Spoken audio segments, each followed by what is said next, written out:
this is Catherine from Accelerated Reader. Today I will be reading Half of an Elephant. One night, all of a sudden, the world split in two. Crack! An elephant, who had been fast asleep, woke up to find that his back half was missing. He looked all over for the half that wasn't there. He looked in front of himself. He looked behind himself. He looked to the left and he looked to the right. This is terrible, he thought. I simply must find my other half. And he set off to look for it. The half of an elephant spotted half of a leopard relaxing in a tree. "Good morning, leopard," he called. "Have you seen the other half of an elephant?" "No," the leopard replied. "Have you seen the other half of a leopard?" A little while later, the half of an elephant met half of a crocodile. "Excuse me, crocodile, have you seen the other half of an elephant?" "No," replied the crocodile. "Have you seen the other half of a crocodile?" The half of an elephant asked everyone he met until suddenly he realized that every animal had the exact same problem. They were all missing their other half. "I'm lonely without my other half," thought the elephant sadly.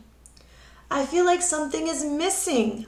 Perhaps if we join together," he suggested to the front half of a worm, "then neither of us will feel alone."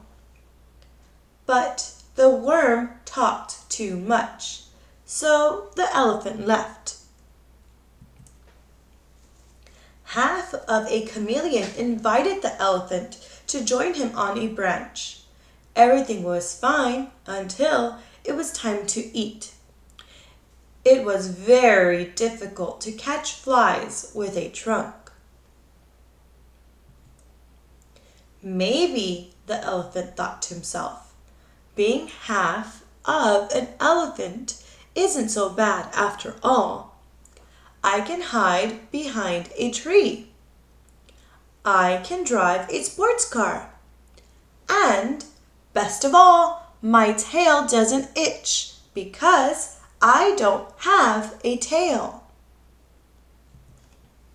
Meanwhile, on the other side of the world, the missing half of the elephant was having problems of his own.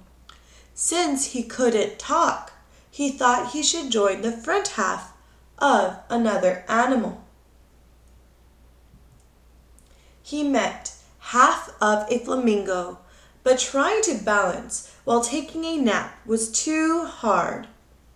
He joined half of a monkey, but that didn't work either. The elephant was too heavy, and the monkey couldn't jump from tree to tree with him attached. He met half of a duck, but the duck spent most of her time underwater. Soggy tail, yuck! Finally, the back half of the elephant decided that he was just fine by himself. It's not so bad after all, he realized. I can float among the clouds in a hot air balloon. I can weigh myself without breaking the scale. I only have to buy one pair of shoes. And best of all, I don't have to blow my trunk when I catch a cold because I don't have a trunk. And so time passed until one night, all of a sudden, the world became one again. The two halves of an elephant found each other and were very happy to be together again. But not that together. The end. Make sure to like, comment, and subscribe. Let me know in the comments below what books you'd like for me to read next. As always, thank you for listening.